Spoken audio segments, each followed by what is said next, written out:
Vamos lá, pessoal, vamos dar continuidade aqui ao nosso curso, curso importante de despachante imobiliário.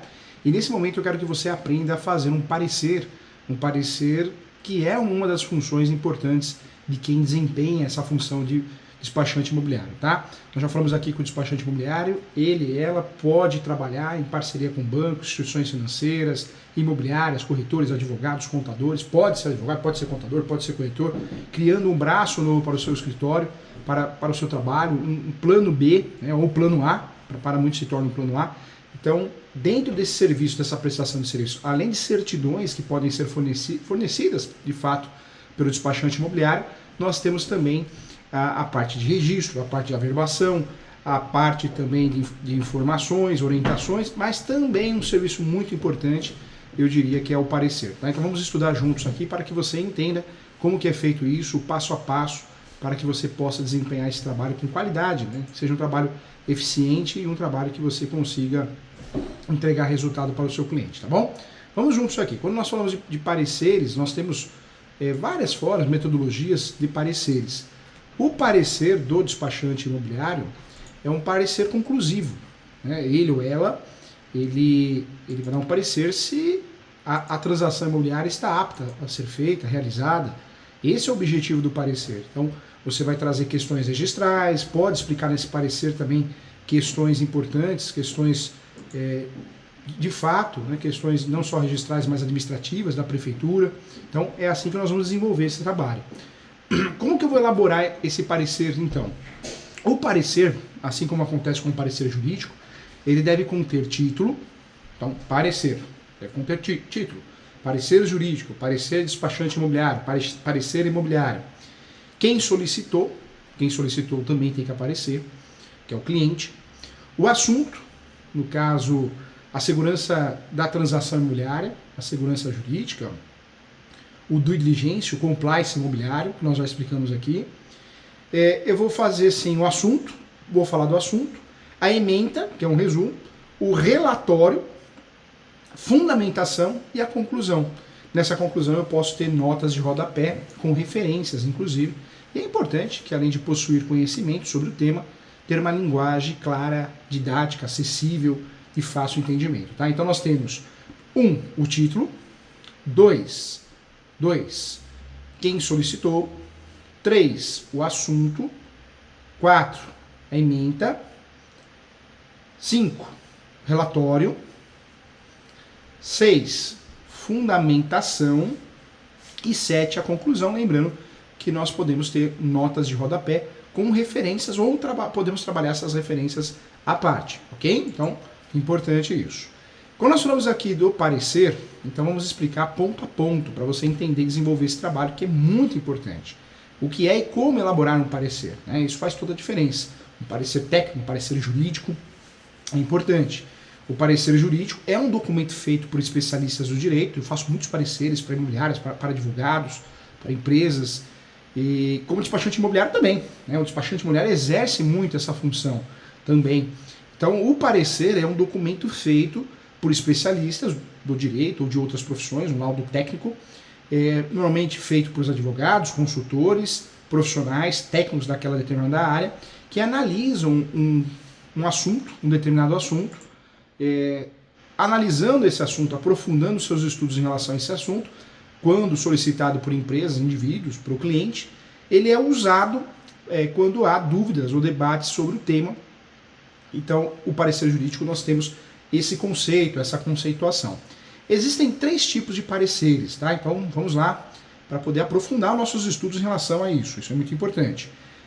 O primeiro estudo em relação ao parecer, desses 3 tipos, é o facultativo.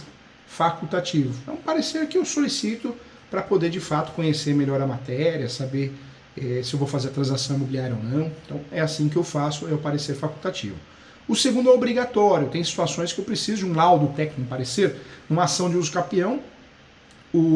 A planta, o melhor descritivo, não deixa de ser um parecer técnico, é obrigatório em diversas ações de uso capião, retificação diária. E existe o parecer vinculante. Então, nós temos 3 espécies, 3 tipos, 3 modalidades de pareceres. Facultativo a primeira, obrigatória a segunda e vinculante, que seria a terceira, o vinculativo. Gosto muito do termo vinculante, tá? Então é importante isso. Quando estamos diante de um conflito, o melhor a fazer, gente, é analisar a situação para encontrar a solução de fato mais adequada. E nesse sentido, a opinião de um especialista na área pode ser decisiva para uma transação imobiliária, compra, venda, locação, investimento, incorporação, jurídico, né, uma ação judicial. Na área jurídica também não é diferente, né? O parecer é dado muitas vezes de forma antecipada antes de uma ação judicial. Muitas vezes se faz necessária a elaboração de um parecer para determinada questão ou caso também. O que é um parecer técnico ou um parecer jurídico?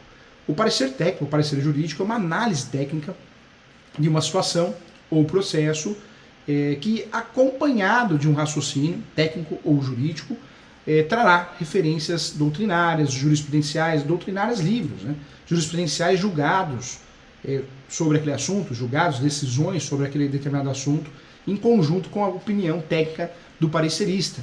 Além disso, o parecer jurídico pode ser dividido em 3 espécies, como eu já tinha falado: facultativo, obrigatório e vinculativo. O parecer é uma análise, sim, especializada, elaborada por juristas particulares ou assistentes técnicos, no caso do despachante imobiliário quando é contratado, com um consultor, né? Um consultor, seja jurídico ou não, advogado ou jurista ou um técnico, seja público ou de caráter privado, para determinado assunto, quando solicitado por diversas situações físicas, jurídicas, segurança, na existência de dúvidas e controvérsias sobre o tema. Nós temos então essa divisão, o parecer facultativo, obrigatório e vinculante. Vamos nos aprofundar em relação a esses estudos, tá? Isso é muito importante. O parecer facultativo, gente, ele ocorre quando o parecer jurídico ou parecer técnico é solicitado por um particular, no caso o despachante imobiliário, ou um órgão sem que haja determinação legal para a sua requisição. Também não há obrigatoriedade do solicitante em arcar com a opinião do parecerista, né? Acatar, para ficar mais didático ainda, não há. Assim como um juiz não é obrigado a seguir o perito, né? De certa forma, a seguir o laudo técnico do perito. Ele pode dar uma decisão contrária. Tanto é que tem um nome, né? O princípio do livre convencimento. Quando nós falamos do parecer facultativo, não é obrigatório, não há obrigatoriedade do solicitante atacar a opinião, acatar de fato, né? Não é atacar no sentido de atacar, mas acolher a opinião do parecerista. Já no parecer obrigatório, o que eu trago para você? O parecer obrigatório, ele é obrigatório, como o próprio nome diz, e acontece quando há norma que determina a sua solicitação. Nós temos diversos exemplos, e eu trago um exemplo: o rito licitatório, né? Previsto no artigo 98, parágrafo único da Lei 8.666 de 93, que tem como objetivo evitar defeitos que provocam nulidades no processo licitatório. Nesse caso, gente, o parecer obrigatório como requisito, mas também não é obrigatório quanto ao seu acolhimento, tá? Então, também é importante explicar isso. Outra situação importante, outra classificação, o parecer vinculante, né? Esse parecer ele ocorre, além de ser obrigatório, ele vincula o solicitante a segui-lo, né? Citamos como exemplo os pareceres da Advocacia Geral da União, que são submetidos à aprovação da Presidência da República, Lei Complementar 73 de 93, artigo 40, parágrafo 1º, que são vinculados toda a administração pública federal. Então é o chamado parecer vinculativo. Esse parecer, sim, ele é obrigatório, ele vincula o solicitante a segui-lo, e o grande exemplo que eu trago é o parecer da Advocacia Geral da União, que são submetidos à aprovação do Presidente da República, mas são vinculativos, né? Temos também como exemplo o parecer AM06, ficou muito conhecido, que acabou com o sigilo bancário em operações de crédito com recursos públicos, também um parecer ficou muito conhecido. E esse parecer pode ser elaborado por advogados, procuradores, assessores, consultores jurídicos, consultores técnicos de órgãos da administração pública também. Uma dúvida muito comum: qual a finalidade de um parecer jurídico, né? E a finalidade do parecer jurídico é trazer clareza sobre um determinado assunto ou processo, pois vai analisar os fatos, efeitos, normas e validades jurídicas do caso concreto. No caso do despachante imobiliário, vai analisar questões imobiliárias, segurança jurídica da transação imobiliária, do negócio imobiliário. E, por fim, irá apresentar uma solução, um panorama para a questão. Então, no parecer, eu vou analisar os fatos, eu vou analisar os efeitos, as normas que existem sobre aquele assunto e validades jurídicas do caso concreto, tá? Então é assim que eu vou fazer. Para compreender melhor a questão, também tivemos em 2017 a conhecida reforma trabalhista com a entrada da lei em vigor, que questionou sim muito sobre a sua aplicação nos contratos vigentes. E o exemplo de um parecer que foi feito na época foi a assessoria especial do Ministério do Trabalho, que solicitou um parecer do Ministério do Trabalho questionando, né? Então ficou muito conhecido também. O parecer foi elaborado pelo procurador federal, na época Ricardo Leite, e com a aprovação do gabinete, publicado, né, em Diário Oficial da União, que após apresentar uma análise fundamentada concluiu, né? Então concluiu o parecer da forma que tinha que concluir naquela época. A título de curiosidade também, gente, eu trago que após a publicação do referido parecer no Diário Oficial da União, a Associação Nacional dos Magistrados da Justiça do Trabalho naquela época, como que é o nome da cidade? Anamatra, né? O nome publicou nota de esclarecimento à imprensa, aduzindo que o entendimento teria efeito vinculativo, e em tese isso foi divulgado na mídia apenas para a administração pública federal. Ou seja, né, não influencia na atuação dos juízes do trabalho, naquele caso, estou trazendo como exemplo, dependendo, de fato, né, dependendo da situação, vamos defender uma independência técnica, acabando com a jurisprudência dos tribunais em consolidar esse entendimento. Então, fica aí um exemplo prático desses pareceres em vários cenários diferentes. Quando eu falo que deve conter um parecer, o parecer deve conter, de fato, o título, né? Então, o parecer jurídico ou técnico deve ser o mais completo possível. Para isso, deve conter título. O parecer jurídico, preferencialmente, de fato, tem que ter o título, de forma centralizada, ao documento que pode ser acrescido ou não de um número para controle e organização do parecerista. Então, parecer jurídico, número tal, da data tal, isso é importante. O nome de quem solicitou, então endereçamento com o nome dos solicitantes ou do solicitante. O assunto, como eu já falei, né, qual tema central do parecer, no exemplo da reforma trabalhista, a aplicabilidade de modernização trabalhista, da Lei 13.467, aos contratos de trabalho, né? Então ficou muito conhecido. Também ficou muito conhecido o parecer a respeito do distrato, né, da lei do distrato, no âmbito do direito imobiliário, do mercado imobiliário. Então também. Então o parecer começa com o título, depois nós temos o assunto e depois a ementa. A ementa é a parte introdutória com os pontos essenciais e um resumo com palavras-chave. Geralmente a ementa fica mais fácil de ser elaborada com o parecer pronto, pois você terá uma visão global do texto, da lei, da situação e os principais pontos a destacar também. Depois da ementa nós temos o relatório. O relatório é um resumo dos fatos, da situação concreta. Deve constar os assuntos que serão tratados no parecer, o qual é o questionamento feito, se é a compra e venda, a locação, o investimento.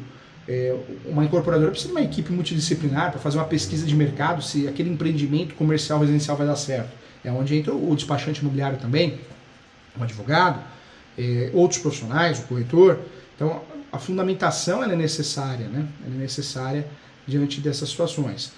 Quando nós falamos da fundamentação, a fundamentação, gente, vai constar, tem que constar toda a análise do fato ou processo. E nessa parte, volto a falar, nessa parte do parecer serão sim elucidados os fatos contendo os apontamentos dos dispositivos legais, legislações afins, né, correlatas, as informações técnicas necessárias, importantes também, o entendimento doutrinário, livros e jurisprudência, justiça, julgados, né? Então isso é importante também. Quando nós falamos aqui da conclusão, de fato, é muito importante entender que a conclusão tem que ter um breve resumo dos pontos suscitados no parecer. Então a conclusão começa ainda com um resumo, alguns pontos importantes, apresentando uma opinião clara, objetiva, didática, acessível, seja ela favorável ou não com a opinião do parecerista, no caso o advogado, a advogada, o despachante imobiliário, direcionando o solicitante sobre o tema e um caminho propício, um caminho correto, um caminho efetivo de segurança jurídica. Então, essa é a ideia. E por fim, concluir com a expressão o parecer seguido do nome do profissional, cargo e assinatura, né? Isso é importante também. As notas de rodapé, eu já tinha falado aqui, devem conter as referências consultadas, como livros, sites, decisões, etc. Posso fazer isso no nota de rodapé ou numa referência ou bibliografia, não tem problema nenhum, e isso é evidente.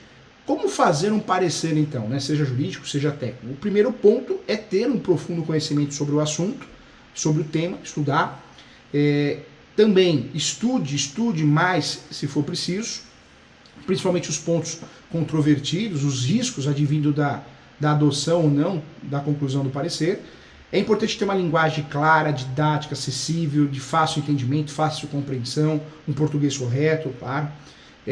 Não é porque o parecer é jurídico ou técnico que precisa ser rebuscado, cheio de termos que atrapalham a leitura, a interpretação, né? Isso interrompe até a fluidez da leitura, a qualidade da leitura, então toma cuidado com isso. De fato, apresente também no parecer entendimentos de livros doutrinários, né, favoráveis e não favoráveis sobre o tema, como tem se consolidado o entendimento jurisprudencial. E, por fim, revise o seu texto, preferencialmente não no mesmo dia que escreveu, porque isso você não consegue achar os erros. Para isso é importante você fazer no dia seguinte, esquecer o assunto e retomar a leitura do zero, com a cabeça tranquila, com uma boa possibilidade de revisão bem feita, de excelência, né? Então isso é importante também. A conclusão, volto a falar aqui, a elaboração de um parecer é de grande responsabilidade, né? Pois ele vai trazer uma questão prática, o sim ou não, o desejo da pessoa vai seguir o parecer ou não. Então nessa análise técnica, que tem que ser feita e bem feita da situação ao processo, acompanhando de um raciocínio técnico ou jurídico, com referências doutrinárias, jurisprudenciais, em conjunto com a opinião técnica do parecerista, que deve ter profundo conhecimento sobre o tema, sobre o assunto. Tá? Então isso é importante também. E eu trago nessa aula também perguntas importantes sobre o parecer, não só o jurídico, mas o técnico. Perguntas que foram feitas, né? Professor Júlio, o que é o parecer técnico, o parecer jurídico? O parecer é uma análise especializada, elaborada por especialistas na área, para particulares, pessoa física ou pessoa jurídica, sobre determinado assunto quando solicitado por pessoas jurídicas ou físicas. Né? Na existência de dúvidas ou controvérsias sobre o tema, é dividido em 3 espécies, eu falei aqui, facultativo, obrigatório e vinculante. Então, são as classificações dadas, as modalidades e tipos de pareceres. Quando nós falamos de parecer, é algo que faz toda a diferença numa ação judicial, num fechamento de uma transação imobiliária, onde o prestador de serviço é o despachante imobiliário, faz toda a diferença. Qual a função de um parecer jurídico, um parecer técnico? Então, a função do parecer jurídico é trazer clareza sobre um determinado ponto, um determinado assunto ou processo, pois vai analisar os fatos, efeitos, as normas, as leis, a validade jurídica do caso concreto e a segurança jurídica do negócio também. Por fim, podemos dizer que ele irá apresentar uma solução, um panorama para a questão.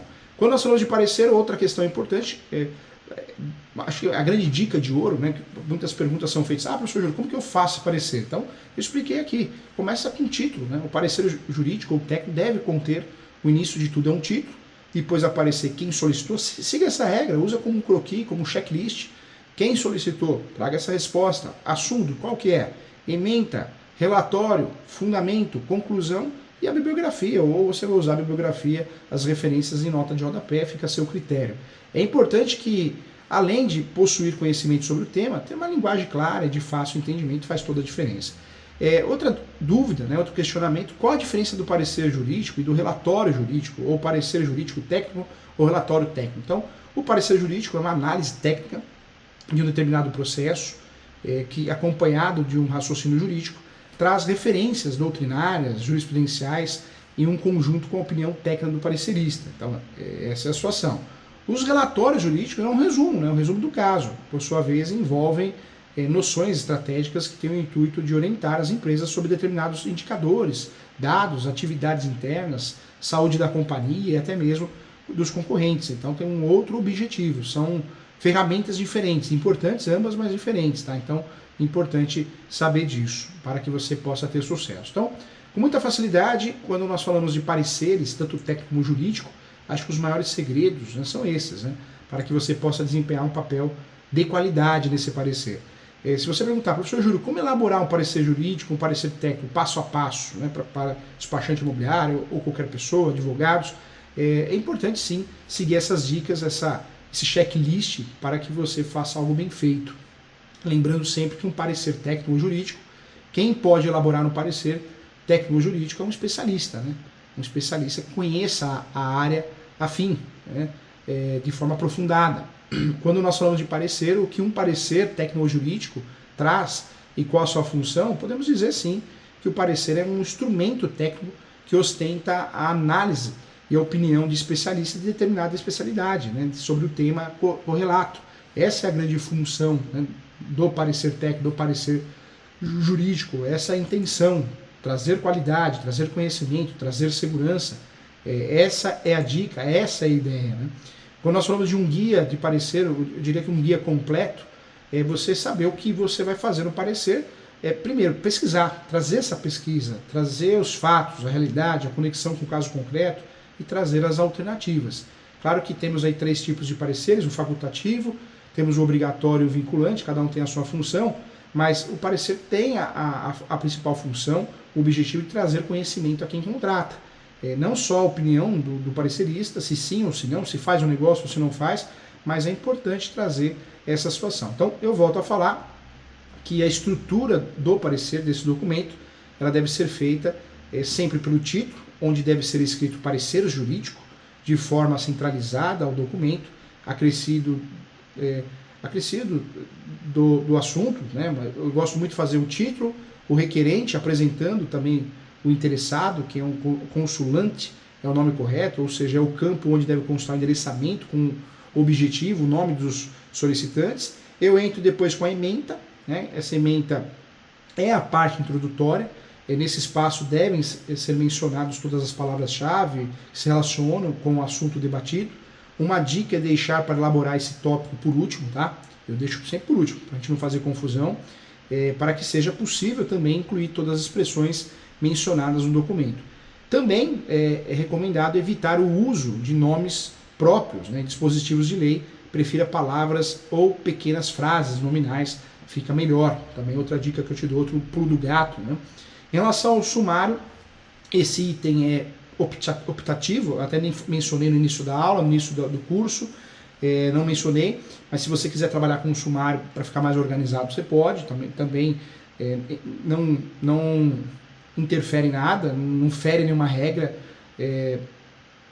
de nomenclatura, não fere nenhuma regra de metodologia, claro que não, você pode usar sumário não, para quem goste, possa utilizar sim, esse item é facultativo, é optativo, e caso você esteja presente no documento, deve conter a indicação dos tópicos, né, abordados, caso você queira usar o sumário no parecer, você pode fazer isso, embora não seja um elemento obrigatório, é positivo, principalmente em pareceres muito extensos, fica mais organizado.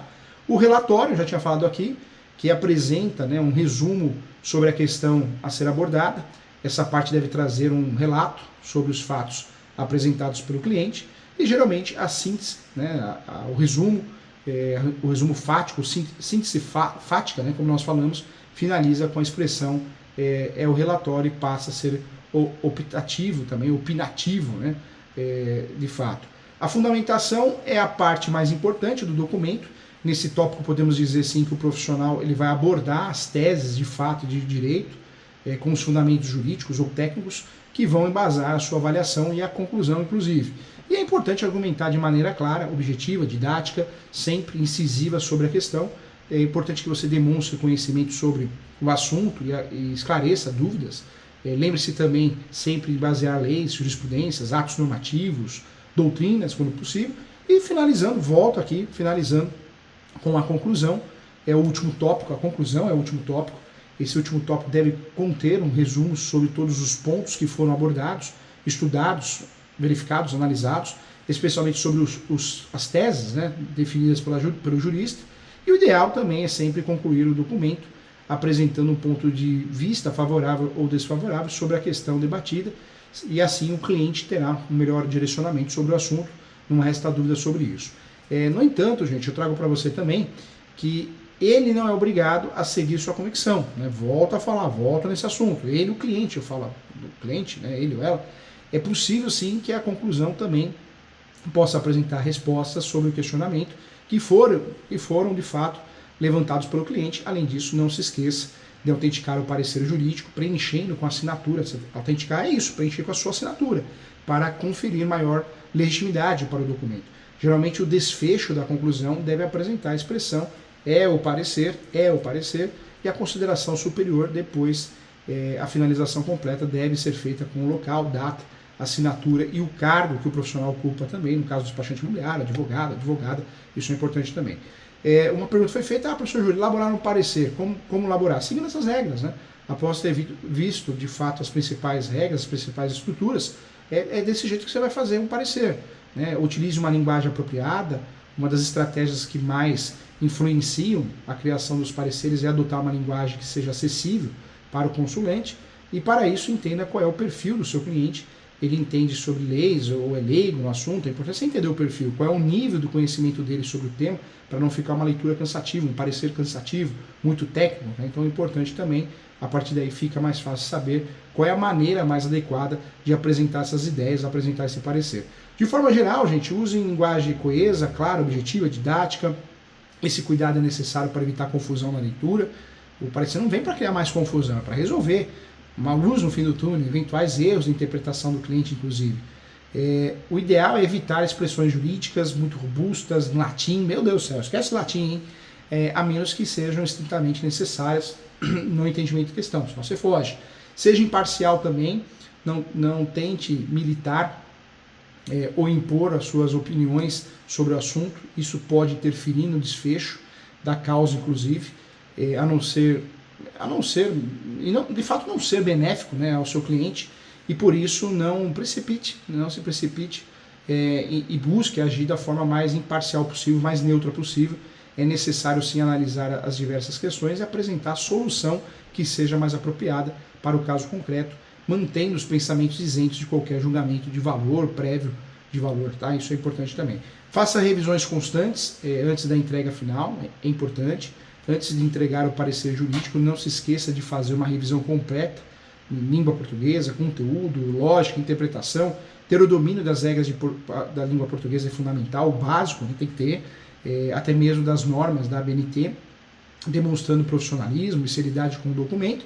E esse cuidado é uma forma de garantir também que não haja falhas nem erros gramaticais, assim como se certificar que o pensamento está coeso e as ideias estão devidamente estruturadas de fato, né? Isso é importante também. Outra dica que eu trago para você, tenha conhecimento sobre a questão, hein? Se você não tem conhecimento, estude, mas tem que ter conhecimento sobre a questão. Dar o parecer de algo que você não conhece é complicadíssimo, hein? Então não entre nessa linha não. E o que pode ser escrito em um parecer, frequentemente, né, os consultores, quem presta um parecer em busca de quem procura alguém para o parecer, ele quer de fato fatores técnicos, fatores históricos, informações práticas, então isso se leva para o parecer também, tá? Conclusões pessoais, é claro que o parecer ele é conclusivo, mas cuidado da forma que você faz a sua conclusão, tem que fundamentar a sua conclusão. Informações atualizadas, cuidado também, muito perigoso. Outros cuidados que devem ser adotados pelos pareceres, somente iniciar a atuação após o contrato formal dos serviços, se atentar para as regras de incompatibilidade e impedimento, em especial se o consulente for de um órgão público, entregar o parecer de forma formal, sempre por escrito, guardar sigilo, tá, gente, relativo ao parecer elaborado, é importante também, então tudo isso faz a diferença, tá bom? Legal, então agora você está craque sobre o parecer, tenho certeza que você consegue se virar bem. Um grande abraço, fica com Deus e até a próxima.